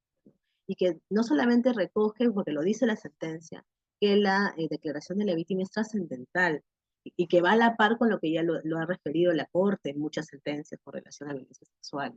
Porque en efecto, hechos como Mantivilca pues no tienen más testigos que las propias víctimas y los perpetradores. Entonces, darle la importancia a la declaración de la víctima es importante. Lo otro que también considero que es valioso de la sentencia es que marca la necesidad de que en estos casos no exista un sesgo que tienen que, o en todo caso los magistrados tendrían que despojarse de esos sesgos de género para poder emitir una sentencia, ¿no? Justamente que tiene relación con lo que ha dicho Cintia, ¿no? Y que ella, igual que Carlos, tienen pues mejor información con relación a todo lo que han padecido las mujeres o lo que han tenido que exigir por ser su derecho para que no pueda colocarse algunas preguntas o colocarse algunos criterios que puedan cuestionar desde su pasado sexual o su vida sexual o X, otras cosas desde su posición de mujer. Entonces creo que la sentencia diga eso, que no tiene que tomarse en cuenta o que debemos despojarnos de esos estereotipos o sesgos es importante, ¿no? Eso considero que, y también el tema de lesa humanidad o violencia sexual como lesa humanidad o tortura, la violencia sexual como tortura y lesa humanidad también ha sido bastante importante y que definitivamente va a servir muchísimo, ¿no? Uy, perdón, estaba en mute. Muchas gracias, Cintia, te doy la palabra. Sí, yo creo que además de el aporte en cuanto a la calificación jurídica de estos hechos como violaciones sexuales, como delito de lesa humanidad, aun cuando se pretendió perder de vista ese contexto y se pretendió que se calificaran estos hechos, o sea, se dejaran impunes estos hechos porque se buscaba presentarlos como, o sea, violaciones sexuales como relaciones sexuales consentidas, ¿no? Y con todo lo que esto significaba para las víctimas, es decir, el riesgo de la impunidad era profundamente nocivo, iba a ser profundamente doloroso para las mujeres. Iba a ser una daga, de verdad, hubiera sido terrible. Porque precisamente entonces la sentencia pone de relieve cómo es que en las circunstancias en las que ocurrió, y aquí también es importante decir que si bien es una regla que viene de instrumentos jurídicos como las reglas de procedimiento y prueba, ¿no? El tema de que no se puede entender consentimiento en contextos coercitivos, como este conflicto armado, ¿no? En realidad hay que probar también cómo es que ese consentimiento, ¿no? Que no es el mismo consentimiento de este momento ni de este contexto, ¿no? Sino en Huancavelica, en los años 80, respecto de niñas, o sea, hay que documentar y hay que explicar, y por eso coincido con lo que decían en cuanto a las pericias, sí, a las pericias respecto de contexto sociocultural, las pericias sobre el impacto y también las relaciones más subjetivas entre los integrantes de la comunidad, el significado de estas violaciones en cuanto al impacto directo en las víctimas, pero también en el tejido comunitario, ¿no? Cómo impactó en el tejido comunitario es muy importante. Ay, hijita. Es muy importante resaltarlo de la sentencia, porque lo tomó en cuenta, ¿no? Y luego también el, el trato de las víctimas, ¿no? O sea, cómo es que se tiene, o sea, de hecho, no es un proceso que nos haya más bien dado buenos resultados necesariamente. Todavía fue un proceso que, como digo, costó caro a las víctimas, fue totalmente revictimizador, ¿no? Y es más, se entendía como que si yo quiero mostrar imparcialidad, entonces tengo que ser duro con las víctimas para que no vayan a pensar que estoy parcializándome a su favor y mi sentencia finalmente no sea cuestionada, sea la que sea al final, ¿no? Entonces es una mala comprensión de la imparcialidad judicial. De hecho, la Corte Suprema corrigió la plana allí, pero entonces lo que podríamos decir es que un caso entero, como el caso Manta, nos da, como el de Sepur Sarco y el de Mujeres Achí, muchos aprendizajes en el camino también como defensa de víctimas, porque no nos podemos quedar en silencio frente también a la inacción de un tribunal que permite preguntas ofensivas, que permite preguntas que generan impacto y dolor en las víctimas, ¿no? Que pretende pasar por encima de sus decisiones, de su autonomía, o que simplemente prescinde de las víctimas porque no le son cómodas al trabajo técnico que está haciendo, ¿no? A la aplicación de las reglas procesales, digamos, sin enfoque de género. Entonces, es muy importante que resaltemos estos puntos, tanto los que salen en la sentencia como los que no salen, pero que pudieron verse a lo largo de todo el proceso, ¿no? Claro, reflexiones súper importantes.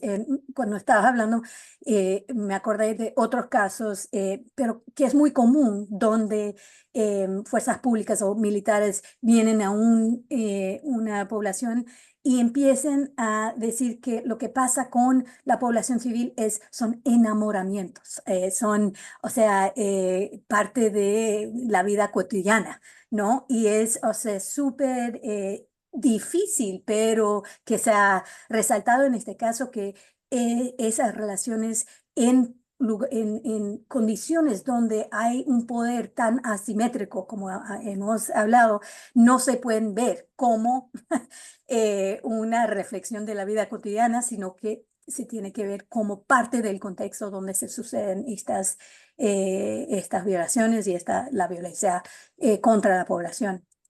Muchas gracias. Yo veo aquí en el chat que tenemos, ahora abriendo al público y pidiendo a quien tenga las preguntas que pongan en el chat del webinar. Yo veo una pregunta que recibimos, que es la siguiente. ¿La respuesta de la sociedad puede reflejar aspectos culturales sobre la impunidad en este tipo de casos? ¿Cómo les parece que ha reaccionado la opinión pública ante la sentencia y qué debates se generaron sobre el tema de la violencia sexual y de los derechos de las mujeres?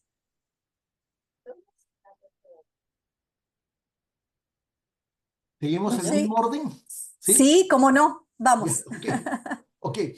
Mira, a ver, antes de comenzar, Susana, recuerdas que te comentaba que en el Perú estamos viviendo una situación política muy intensa, yo diría extremadamente crítica, ¿no es cierto? En la que este tipo de debates que deberían ser sustanciales en una democracia que pretende un poco reparar lo que ha ocurrido tiempo atrás, en realidad es difícil, ¿no? Es difícil competir con los escándalos políticos que siempre involucran a la presidenta de la República, por ejemplo, ¿no? Pero a pesar de eso, creo que desde el día de la emisión de la sentencia sí hubo una prensa y personas muy interesadas en animar una conversación, opiniones sobre una cosa que en realidad ciertamente no es común, ¿no es cierto? No es común que se emite una sentencia de esta naturaleza en un caso complejo, siendo además el caso Mantivilca uno de los casos más emblemáticos de violaciones a derechos humanos en el Perú, ¿no? Eh, Creo que ahí hubiésemos querido que haya mucho mayor espacio para que se abra una discusión, pero hubo algo, creo yo. Pero el otro debate que creo que en el que sí participamos más activamente fue justamente parte de esta declaración de calificación de crimen de lesa humanidad del caso de Mantivilca, por una razón muy concreta, digamos, semanas antes de que se emita la sentencia, el 19 de junio de este año, ya había en el Congreso de la República un debate abierto sobre una ley que se promulgó el 8 o 9 de agosto de este año, que declara que no pueden considerarse como crímenes de lesa humanidad aquellos cometidos antes de la adhesión de Perú a la Convención sobre Imprescriptibilidad de Crímenes de Guerra y Lesa Humanidad que ocurrió el año 2003. Ya, ahí hay un dato, un debate más que legal político, ¿no es cierto? Y hay una mayoría del Congreso que ha terminado de imponer una dinámica que quiere un poco eh, posicionar un absoluto negacionismo y decir en el Perú no hubieron crímenes contra la humanidad en el conflicto armado interno. Ahí sí creo que ha habido una mayor relevancia de una calificación de esta naturaleza que proviene de un caso emblemático y que tuvo cierta prensa en la sociedad peruana, ¿no? Pero además creo que los propios jueces se sintieron, creo yo, animados a entrarle al debate, ¿no es cierto? Porque, claro, uno revisa la sentencia y es muy evidente que, por lo menos en uno o dos párrafos finales, cuando hablan del proceso de calificación, es evidente que los jueces están respondiendo a este debate político en el Congreso de la República y decir, oye, mira, en realidad no importa la fecha en la que se han cometido, sino la naturaleza de los eventos delictivos, ¿no? O sea, sí, fue una respuesta, llamémoslo, jurisdiccional a un debate político para mantener consolidada un proceso de calificación que viene de hace 20 años atrás, ¿no? Ese me parece que es lo que hemos percibido en términos de lo que están preguntando en este asunto. Listo, muchas gracias, Carlos. Gisela, te doy la palabra. Gracias, Susana. Yo hubiera esperado que en efecto se hubiera generado más espacios de debate con relación a un caso, una sentencia de un caso tan emblemático y tan doloroso como es Mantivilca, ¿no? Pero en efecto, coincido que de acuerdo a los proyectos de ley y bueno, la ahora ley dadas por el legislativo, pues provocaron o generaron situaciones que en efecto pusieron más en evidencia o más visibles a casos de graves violaciones de derechos humanos y lesa humanidad que, eh, que sucedieron en conflicto, entre ellos Mantivilca, ¿no? Y ahí creo que en esa situación es que incluso del Ministerio Público se evidenció el impacto negativo que iba a tener esta ley en casos tan emblemáticos como el caso Mantivilca, ¿no? Es de público conocimiento los pronunciamientos que se emitió desde el Subsistema de Derechos Humanos a que yo pertenezco. Se emitieron 3 pronunciamientos en la primera votación, en la segunda votación y también cuando se dio la ley. Y desde el primer pronunciamiento, es más, la Junta de Fiscales Supremos del Ministerio Público pues emitió también un respaldo, emitiendo una preocupación para que no se dé la ley, porque en efecto el impacto iba a ser bastante nocivo, bastante preocupante, un impacto muy fuerte en diferentes casos, sobre todo, obviamente, en el caso Mantivilca, ¿no? Entonces, creo que frente a una situación en concreta que estamos pasando en Perú, creo que la posición que ha tomado desde sus funciones cada entidad ha hecho posible que visibilizar estos casos, pero también seguir luchando para que esos casos no queden en impunidad. Claro. Muchas gracias, Gisela. Cintia, te doy la palabra. Gracias, Susana. Coincido con lo que señalan tanto Gisela como Carlos, pero también diría que es importante, o sea, en todo caso, desde las organizaciones de derechos humanos sí queríamos saber cómo estaba la opinión pública después de 20 años del informe de la Comisión de la Verdad y Reconciliación, y en el marco de esos 20 años, además, en todo el recorrido de un caso como Manta. Y en ese sentido, pues promovimos una encuesta, ¿no? Una encuesta que de manera representativa planteó que el 75% de la población sí afirma, sí reconoce que hubo violencia sexual en el conflicto armado interno, ¿no? Y claro, esto entonces implica que 3 de cada 4 peruanos y peruanas saben que lo que pasó, ¿no? Saben que lo que les pasó a las mujeres sí fue real, fue grave, pero claro, ahí el tema es que los medios de comunicación masiva son parte de todo un régimen de dictadura y de vulneraciones de los derechos humanos, de negacionismo y de terruqueo, ¿no? Entonces, es en ese sentido que es aplastante también la falta de trascendencia social, pública y sostenida, que tenga también un impacto en la prevención de casos hasta la actualidad. Y me refiero allí, por ejemplo, al caso de violaciones sexuales de niñas aguajún, que si bien no se hace por militares, sí se hace por docentes, por policías, por agentes del Estado, del mismo modo, ¿no? Y que son además señalados como prácticas culturales, ¿no? Y esto es parte también de lo que pasó el caso Manta. También son prácticas culturales porque sucede en una comunidad campesina. También son daños colaterales porque es parte de lo que se espera de un conflicto armado. Entonces, una sentencia como la sentencia Manta revierte y pone las cosas en su lugar en cuanto a que las violaciones sexuales contra niñas fueron, ¿no? Fueron y seguramente hasta ahora siguen siendo, porque también vemos la violencia sexual en las protestas ejercida por la policía, ¿no? Diferenciado, aplicado a las mujeres, cómo se sanciona, cómo se criminaliza a las mujeres a través de la violencia sexual. Entonces, vemos cómo es que una sentencia como esta tendría que tener mucho más resonadores para que diga, esta ha sido una práctica de las Fuerzas Armadas, ¿no? Y no se puede permitir, ¿no? ¿Qué es lo que trata de decir? Además, la sentencia con todas sus letras lo dice, ¿no? Y también, por supuesto, lo que dijo Carlos, se protege o trata de adelantarse al afán que ya tienen 2 de los condenados, junto con el propio Estado, de la aplicación de la ley de prescripción. Entonces, sí es súper importante ver cómo es que también la ciudadanía tiene que estar involucrada, tiene que estar consciente de lo que ha pasado para que defendamos todos y todas también que esta sentencia, que ya jurídicamente se defiende por sí sola, ¿no? Pues pueda ser reafirmada a nivel de la Suprema.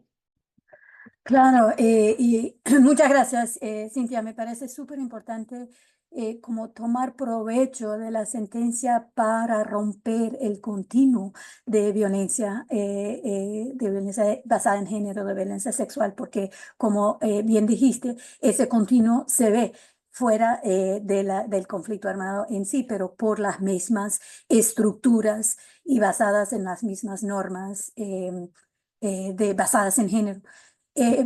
Con eso, ay, veo un mensaje. No, estamos, ya tenemos, no sé si hay otra pregunta que se me fue. Pregunto a la academia, yo creo que no la vi. Perdona, Susana, creo que hay una pregunta de Silvia. Aquí, ok, perfecto.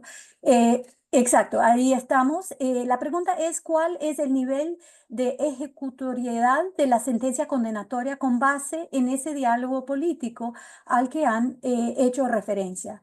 Felicidades por este gran logro, por esas víctimas tan valientes y por el gran evento.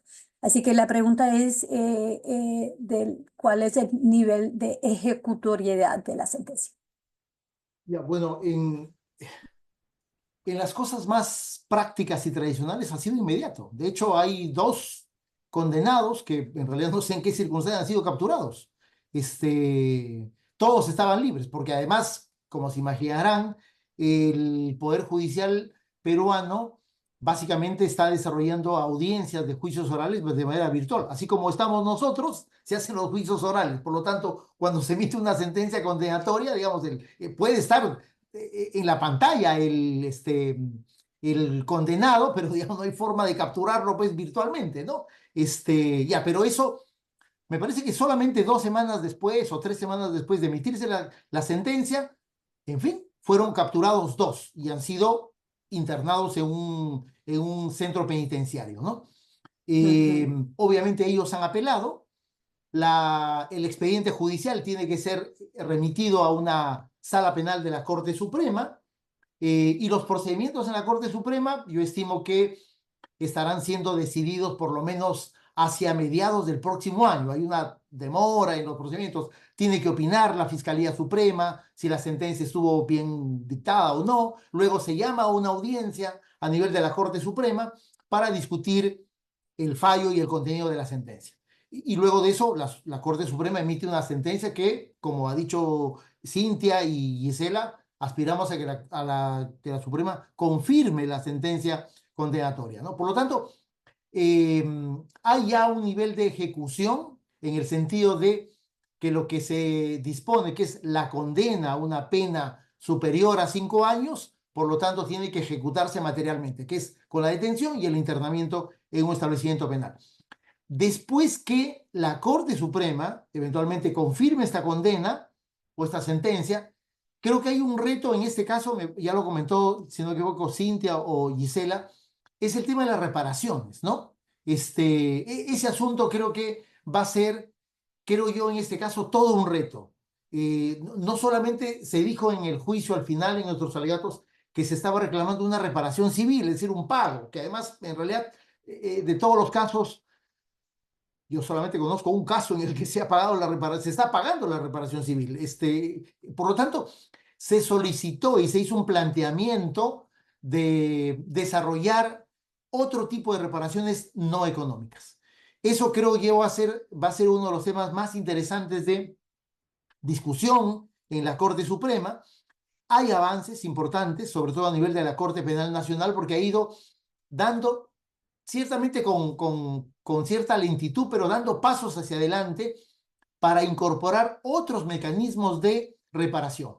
Ese es, creo, un avance notable. Al sistema penal le cuesta mucho asumir cierta modernidad. De hecho, ayer, por ejemplo, se emitió una última sentencia, un caso de desaparición forzada, y ya al tribunal, digamos, no le ha costado nada decir, tiene que iniciarse un proceso de búsqueda de los desaparecidos. Eso es buenísimo en realidad, porque se está yendo inclusive más allá de lo que tradicionalmente se ha entendido qué cosa es la reparación civil, es decir, pensar solamente en una suma económica, ¿no? Ahí me quedo. Gracias, Cintia o Gisela. No sé si tienen algo a añadir acá. No, coincido con lo que dice Carlos, ¿no? Lamentablemente todavía estamos en lo que sería la primera instancia, ¿no? Pues, emitida la sentencia, pues para el respeto de la doble instancia, pues va a ir a la Corte Suprema porque es obvio que han apelado, han impugnado esta decisión los sentenciados. ¿no? Pero Claro. y en ese trámite que ya describió Carlos, pues todavía queda la posición que va a sentar el Ministerio Público a nivel supremo, que ya está a otro nivel superior al mío, pero además Ujú. también queda el tema de si es que plantearían o no la aplicación de esta ley, ¿no? La ley de prescripción. Claro, claro. Y esperar también cuál va a ser el debate no judicial. Ya la Corte, el Poder Judicial, por lo menos a nivel de primera instancia, ya ha emitido una opinión en el caso Dijo. 484 con relación a que Ujú. no se puede aplicar en esta norma, ¿no? Por el tema de contexto, justamente. Carlos también ha estado en ese caso, en 484 nosotros también. Entonces, de alguna manera, a nivel de primera instancia, ya el Poder Judicial ha emitido algunas sentencias, igual que en el caso de Villera Ganamuche, ¿no? Que no se puede aplicar la norma. Entonces, todavía hay un panorama un poco de trámite, un poco largo, pero esperamos que se Claro, pueda. claro, Es lo justo, no es lo que corresponde. claro. Gracias. Cintia.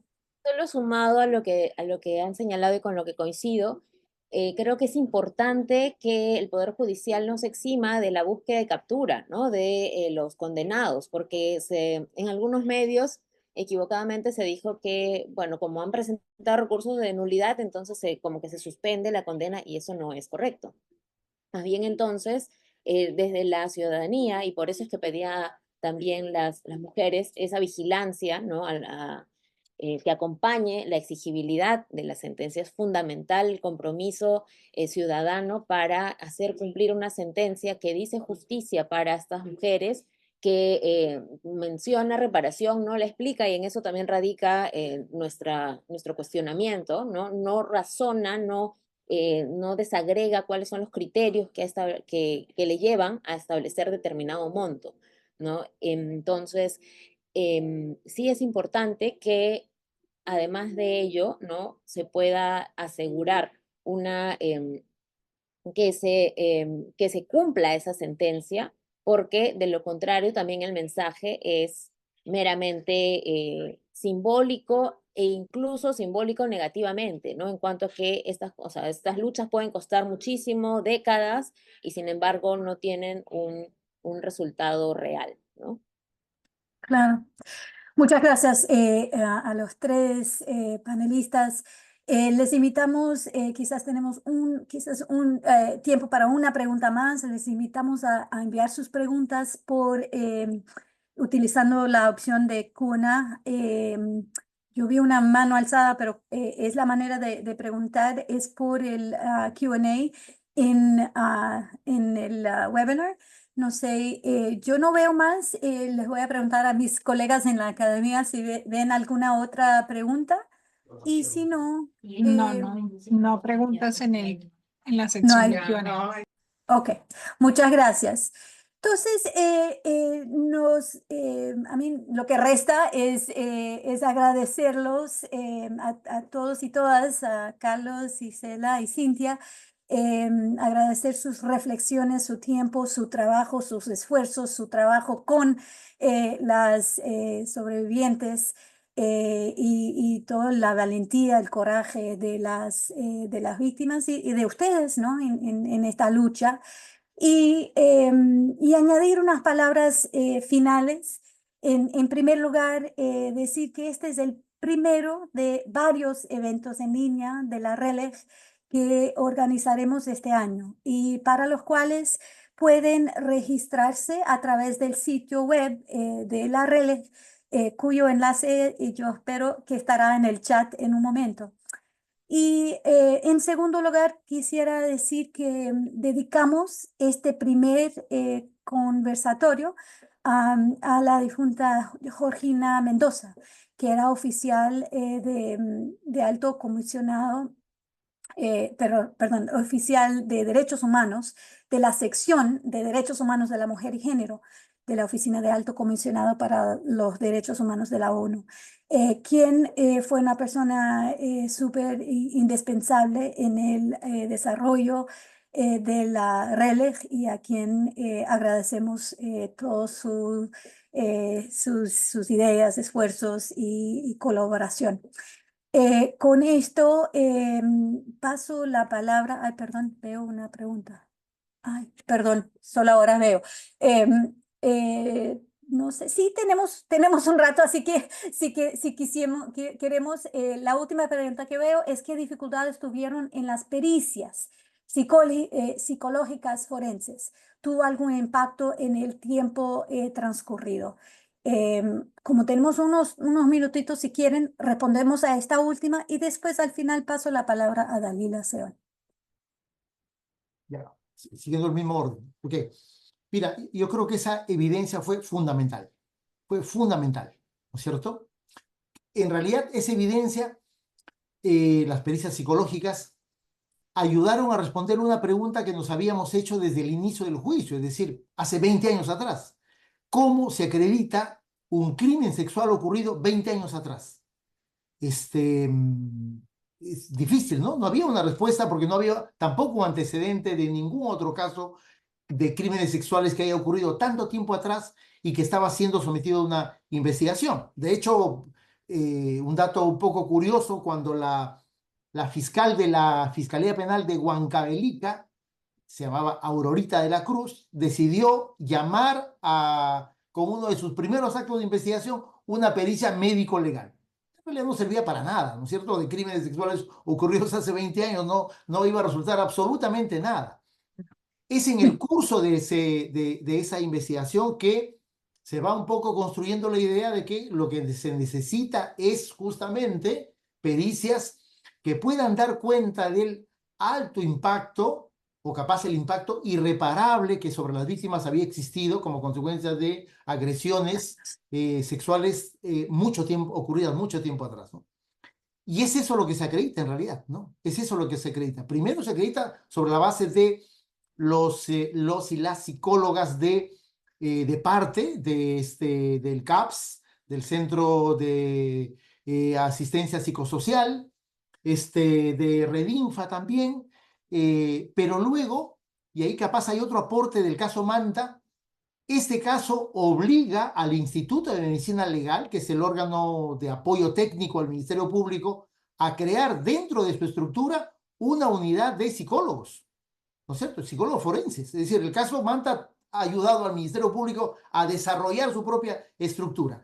Y también los psicólogos del Ministerio Público determinan lo mismo. Dicen, hay un daño irreparable, ¿no es cierto? Hay una secuencia histórica que no ha sido, o hay un hecho histórico que no ha sido tratado y que sigue teniendo un elevadísimo impacto en las víctimas. No solamente el documento, creo que hay un momento de verdad demoledor para la defensa de los acusados, que es la presentación en el juicio de todos los peritos y las peritas. En realidad, gente excelentemente preparada, yo diría de primera todos, que ayudaron a demoler las defensas bajo el argumento de, oye, mira, ha sido mi hembrita, ha sido mi chica, mi enamorada. Ya esos argumentos fueron destruidos en varias sesiones. Esa evidencia, por lo tanto, se convierte en fundamental en un caso de esta naturaleza. Y lo menciona la sentencia, ¿no? Eso, me quedo ahí. Gracias. Gisela, no sé si quieres agregar algo acá. Muy puntual porque en poco tiempo, según nos decías, sí, definitivamente las pericias son muy importantes en casos sobre todo como estos, como lo de tortura, bueno, estos casos de tortura como violación sexual o violación sexual como tortura, pero es importante porque en efecto también te refleja, te pone así, de manera directa y muy, muy concreta, cuál es el daño, qué es lo que ha pasado en la psiquis de esas personas, ¿no? Porque en una pericia psicológica pues te da como que todo el camino de la vida y cómo es que ha impactado ese hecho en la salud mental de esa persona. Entonces, definitivamente la pericia, si bien esto se fue realizada muchos años después, de evidencia justamente que el paso de los años y el no soporte emocional que tienen esas víctimas es que generan o afianzan el daño. No que se hacen, hacen que el tiempo hace que olviden o que inventen, sino que justamente el dolor de esos hechos, el impacto de esos hechos en su vida genera ciertas circunstancias que desquebrajan esa salud mental, la vida o el proyecto de vida de esas personas y que obviamente abonan a que se pueda probar el daño y también cómo es que se tiene que reparar el daño a esas víctimas de manera adecuada. Claro. Gracias, Gisela. Cintia, tienes la última palabra y después pasamos la palabra a Dalila. Sí, bueno, creo que es importante aquí resaltar que el caso Manta de violaciones sexuales durante conflicto armado, en la medida que trata sobre la violencia sexual que hemos dicho, se da en un continuum de violencia, nos también aporta en cuanto a todos los casos de violencia sexual. Las huellas físicas no están en el cuerpo de las víctimas y además si lo estuvieran no van a ser perdurables. En el caso Manta pasaron 20 años hasta que empezó la investigación y empezaron estas pericias y demás. Pero en los demás casos también las mujeres no denuncian fácilmente las violencias sexuales que viven. Y entonces van a pasar tiempos, van a transcurrir tiempos en los que pues no se va a poder hacer ningún examen pues físico, ¿no? Y muchas veces se les dice, si no hay examen físico, entonces no hay justicia, ¿no? Y creo que es importante el caso Manta para ayudar a poner en el centro las pericias psicológicas como uno de los elementos que va a sumar en ese acervo probatorio que se tiene a través del tejido de los indicios, ¿no? Entonces me parece que sí es fundamental allí poner ese punto relevante en cuanto a las pericias y también ver cómo es que estas pericias en concreto fueron importantes porque no fueron la foto del momento únicamente en que fueron tomadas, sino que recuperaron todo el historial de vida, de sufrimiento que las mujeres tuvieron que padecer, producto, además haciendo el vínculo con la violencia sexual vivida. Entonces, o sea, las pericias son importantes, pero también hay que asegurar una perspectiva de género intercultural en pericias para este tipo de casos. Súper, muchas gracias. Otra vez agradecer a los tres, una conversación súper enriquecedora y mucha suerte con el resto del trabajo que viene, ¿no? Con las reparaciones y que la condena se confirme, ¿no? Dalila, te doy la palabra en los últimos 2 minutitos que tenemos. Muchísimas gracias. Bueno, muchísimas gracias, Susana, por esta moderación de lujo. Estuvo muy, muy interesante todo lo que se planteó. Muchísimas gracias a los y las panelistas. Obviamente es un caso emblemático, no solamente para Perú, sino también para la región. Quienes trabajamos en litigio estratégico desde la RELEG, justamente lo vemos como un caso interesantísimo para aprender muchísimo, para hacer lo que es el derecho comparado, ¿no? en América Latina, para justamente fortalecer en estos estándares de cómo investigar hechos de violencia sexual y de género. Entonces me parece un gran momento. Como mencionaba Susana, este es uno de los varios eventos dentro de lo que son los conversatorios sobre casos emblemáticos y también sobre temas emblemáticos que afectan obviamente a la región latinoamericana. Invito a todos y todas las participantes a que se puedan suscribir a nuestro boletín de noticias de la RELEG. Les mando aquí también en el chat el link.